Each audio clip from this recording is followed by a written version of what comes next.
You're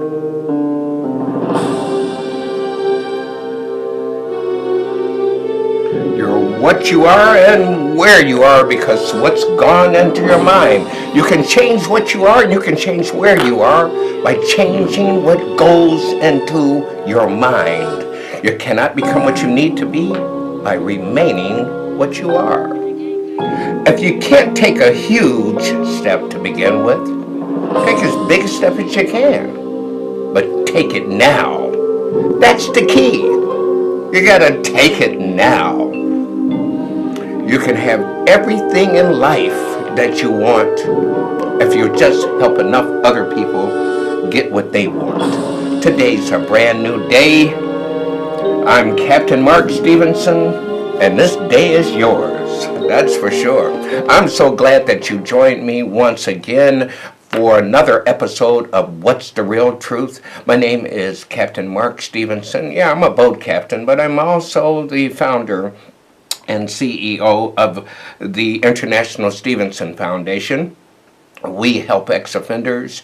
We help people in recovery from substance abuse with getting a new life. I'm a rag picker. I love picking rags. Why? Because someone found this rag right here. Someone picked me and someone helped me out. I want to make sure that I'm just paying for it, giving it right back as it was so freely given to me. And I have to tell you, I'm so excited today to be able to share some things with you. Of course, everybody's talking about you know what. They're talking about the election. And the fact is, I'm tired of it. But it's something that we have to talk about. We have to make sure that you're able to give your opinions too. This is a live call-in interactive television show. Make sure that you get off of the couch. Make sure that you pick up your phone. There's a telephone number right down here at the bottom of the screen. You can call in and give your opinion or ask a question about today's topic. Yes, we're talking about the election. But first, I wasn't here last week, and I was covered by a great crew of people that helped me out. I want to make sure that I thank all of them for all the great crew here at CAN TV, and my producers are second to none who have taken care of the business here. That would be Ed and Lou Tarver. They've helped us out. But Michael Jacobson, Sylvia Snowden, Amari Yamweya, and Stephanie Rios, the staff here at CAN TV. We have a caller. I want to hold up a second because I'm on the caller, so please just stick with us because we're going to talk about Donald Trump as our president-elect. What do you expect? What's accountability? What are you going to do? What are we going to do now? As I keep getting all of these emails and phone calls, what's going to happen to us now? A lot of people are afraid. Is there a need to be afraid? You let us know. But as far as President-elect Trump is concerned, he intends on being the savior of the African-American community. He says that our jobs are non-existent. Well, he's right about that. You know, I listened to our great President Obama, who said just a week ago, who said that he's very proud that we have an 8% unemployment rate in our community. I don't know where he's getting those numbers from, but I wanted to say this, and I want to be very clear about this, that our President Obama, he started as a community organizer, and I went to go and see this movie about President Obama and Michelle. It was a love story, but it showed them working in an area that I have worked in organizing as well, and that would be Art-Gale Gardens. You would think that the community that he came from, that he would have done something for at least Art-Gale Gardens. You go out to Art Gill Gardens today, and there's a 91% unemployment rate. And how do I know? Because I did an unscientific study myself of 600 people walking down the street asking them if they were working or not. And the ones that were working, most of them had minimum wage jobs. That community is totally desolate. There is one store in that community, and it's not owned by an African American. There's no hope. People are walking around like zombies. You would have thought that the president could have taken his ink pen and did something. Now, I know you're going to say, well, those Republicans, they stopped him every time he tried to do something. But I tell you, I know he could have taken his ink pen and directed his Secretary of Housing to tear down all of those empty apartment buildings out there and build some new ones. I know that he could have taken his ink pen and written a note to the Secretary of Commerce and made a phone call to him and told him to make sure that the federal government was backing up some loans so that people in that community could start businesses, get some business loans. Everybody else is able to come in and get business loans. I can't understand why he hadn't done that. So don't tell me anything about the president and that he wasn't able to do anything because the Republicans stopped him. I understand that even Abraham Lincoln had much of the Congress and the Senate against him when he signed the Emancipation Proclamation. But our Constitution allows the president to sign a proclamation to do things without Congress. They can even go to war. They can send people to their death. The president can. So don't tell me about what they couldn't do. The state of our community is worse than it's ever been. The safety in our community is worse than it's ever been. We cannot get loans for housing. We cannot get loans for starting businesses. And we don't get the help that is necessary to uplift this community. And I'm talking about the community of ex-offenders across this nation. We only have 14 states in the United States. 14 states where we can even vote. I'm talking about it's a travesty, and I don't like it, and I'm speaking up to it. I am not happy at all that we spent the last 8 years hoping that things would get better. So now comes President-elect Donald Trump, who says that he's going to make sure that loans are available. He's going to make sure that our communities are safer. And you're going to tell me that a president doesn't touch our everyday life? Well, don't believe that. Now, if you called in, let's hear your truth, because there's my truth, there's your truth, and then there's the real truth. Welcome to today's call. Hello, Captain Mark. Come on, give it to me. This is Joe. I want to ask you something, Captain Mark. You can ask me what you like. Think about this for a second, all right? And how I present it. Don't you think if other countries do this, that we should have mandatory voting? Maybe that's the solution to a lot of our problems. Because when you look in terms of our communities, because we don't vote, we don't exercise that right, and we should have a penalty for not voting, because when you don't vote, guess what? You don't get certain things. Certain decisions are made on the state level and on the federal level, depending on how people vote. Joe, wait a minute. Let me stop you. Joe, wait a minute. Are you out of your mind? Or are you smoking some wacky sticks? No, I'm for real. I am for real.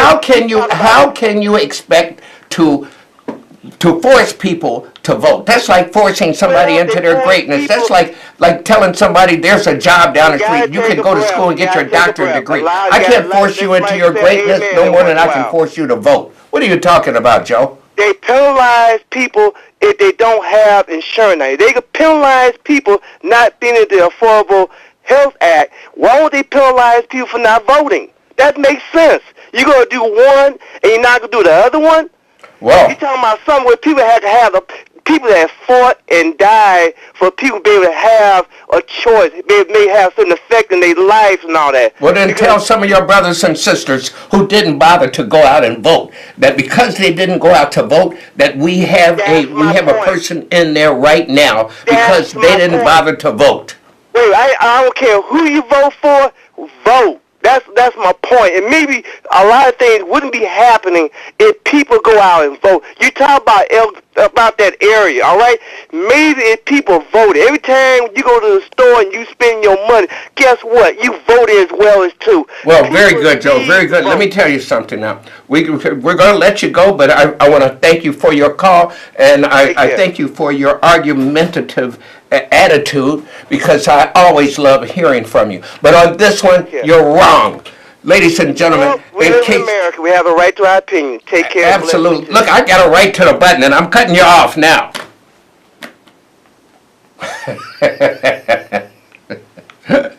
Oh boy, oh boy. I almost cut myself off, didn't I? I almost cut myself off. Ladies and gentlemen, if you've just joined us, my name is Captain Mark Stevenson. Make sure that you take down this information, because you're going to want to call me. I know some of you just are gutless and you're not going to call into this television show, but you can call me. I promise I'll listen to you on my cell phone, and if you aren't that insulting, I'll give you a call back. Or you can email me. Now, ladies and gentlemen, seated next to me is Tamala Odom herself. Hello, you know, this is amazing. I heard this show, cantv.org is amazing, and I came to save this young man from himself. Let's take this call. We're going to get you together. The voice of reason. That's what they call her, the voice of reason. We're going to help him out tonight. Go ahead, take the call. I think you have a caller. Caller, you're on the air with the voice of reason and this guy. Yes, Mr. Stevenson. I want to say congratulations. Finally, somebody gets on TV, okay, and says the truth. Now, I don't know how Trump's going to run this country in 4 years, but we knew how Barack Obama ran it. More people on food stamps, more killings on our streets. Absolutely. People protesting, and they didn't vote. You know, I mean, how do you know that? There's always excuses. He doesn't know that. What? And another thing is, oh yeah, it's on TV every day. Watch some news instead of yourself, and you'll know. Well, now, sir, let me say this. Okay. You have a bunch of protesters. Don't vote. But the thing is, I don't care if they vote or not. I went and fought for my country in Vietnam to give every one of them a choice to vote or not. I bet you that young lady next to you didn't go to Vietnam and fight. I'll bet you that. So her opinion to me doesn't count. So what is the point? What is the point, though? What is the point? What is the point? By saying thank you. Thank you, thank you, thank you. I'm still trying to figure out the point of that comment, but I will like to say this. Unless you are checking voter registration cards at every single demonstration, you do not have the right to automatically say that these people did not vote. Apparently they're upset for some reason, so it could be because they did vote or not. But the point is, I don't know what your point was. I know you're right, I didn't fight in Vietnam, but again, I'm not sure what that point is. Maybe the caller who's on now can make some sense of that. Just maybe. And if you've just joined us, seated next to me is Tamala Odom, our co-host. We are welcoming her back. We have to talk about your trip to Dubai right after this call. Welcome to today's show. What's your truth? Yeah, hey, Mark Stevenson. Good to meet you. Very good, thank you. I guess they don't care about me. Yeah. They care about you. They care about Tamala. Good to meet the co-host, too. But I want to comment and question on the first caller, how people should be penalized for voting. Mark Stevenson, I agree with you 100% because you keep it real. Why should you be forced to vote? It should be an option. This is not Lebanon or Saudi Arabia where you're forced to do something. Heck, Obama forced us to have health care. A lot of people, a lot of religions don't believe in that.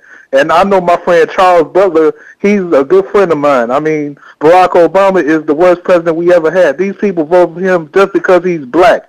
I mean, I'm with Trump so far, you know. I think that they really are already overstepping the boundary by forcing you to claim Democrat or Republican when you go to vote. Well, that's one thing, but how do you feel a lot of people don't believe in politics?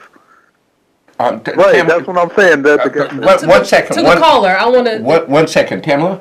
I want to hear from the caller. Why do you feel people are forced to vote? Because we do have percentages to prove that some people did not vote in this past election. So where do you feel that they are forced to vote? No, I was commenting on the first caller that called that said we should be forced to vote. We shouldn't be. Okay. You know, because a lot of people are political. A lot of people weren't born in this country and they have foreign politics. You know, and that shouldn't be fair. I mean, you shouldn't be forced to do something. He's trying to amend the Constitution. He's trying to, vote to get that changed. And That we was shouldn't have Joe to do who that. was saying that. I mean, they we should be get away forced to with vote. the Okay. Affordable My Care friend Act, Joe too. called. Okay. Thank you for calling. Thank you for your call and comment. They should abolish that because we're paying too much tax money for that stuff. For people with food stamps. These people don't want to get jobs. So we're paying a lot of money for this. This is not fair. Wait a minute. How do you know that? See, this is what I don't like when people make generalizations. How do you know they're people? Because you're generalizing. You're saying people that are on food stamps don't want to work. Yes, there are some people who abuse the system, but it's not fair to generalize and say people on food stamps don't want to work. Because some people have to work to even get their food stamps, and there's some people who don't get enough food stamps to take care of themselves. Therefore, they Let me jet in here though. That's true. Because we're talking about people who are getting food stamps that may be second and third generation welfare recipients that know the rules better than the people on the other side of the counter. There should be some cutoffs, some limitations. Everybody needs a hand up now and then. You need a leg up, but you don't need to be made. How are you supposed to be free if you depend on the hand that oppresses you? But you know what? This is what's more important to me, that you're so concerned about people getting food stamps, which is a few little dollars a month, but you're not concerned about your president-elect who does not pay taxes, millions or maybe billions of dollars in taxes that could go to fund programs in the federal government system, and you're worried about somebody on food stamps? Yeah, because it's let's go back to I didn't want Hillary in. She's a liar. I didn't want Look, I agree with you. I didn't want either of them, but we have to be fair when we're talking about these two candidates and moving forward in America. I agree with you, caller. I think they both were lousy candidates, but let's be fair about this thing. And to also claim that Barack Obama is the worst president is very shameful and irresponsible to say he's a that friend to of the family. anybody. Well, It's irresponsible. I didn't never like him the day I met him either. And that's fine, but still, that's he's irresponsible to say. What is your basis to say that he was the worst president, especially when he was preceded? If you look when you have President George W. Bush named as one of the presidents, and you say Barack Obama was one of the worst presidents. The Affordable Care Act is bankrupting this country. If you look at all the unemployment, you could tell. All this.